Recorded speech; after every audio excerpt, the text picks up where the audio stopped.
কি মানে ডেকেছেন আমি এখনো তো জানি না, উনি একটু জিজ্ঞাসা করবেন কি উদ্দেশ্যে আবার নতুন করে ডেকেছেন সেটাও জানি না।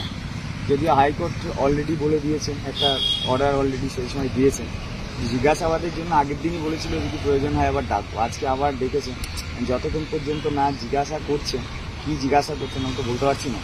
যাই এখন দেখা যাচ্ছে।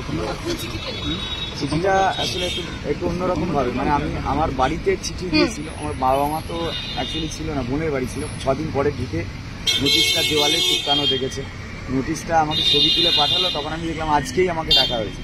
আমি ফোন করলাম, যে নাম্বার দেওয়া ছিল, বলেছি যে আমার আসতে দেরি হবে, এই জন্য আমার দেরি হয়েছে ইত্যাদি। তো দেখা যাক আজকে।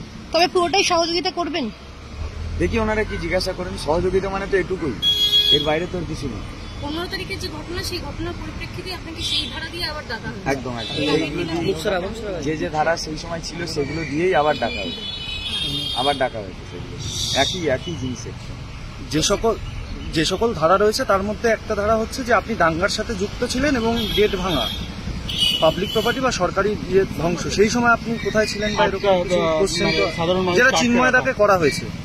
দেখুন, একটা আন্দোলন ওখানে হয়েছে, সেই আন্দোলনে কারা ছিল, কিভাবে ছিল, কত লোক ছিল, সেগুলো তো প্রত্যেকের পক্ষে জানা বোঝা সম্ভব নয়, ঠিক আছে।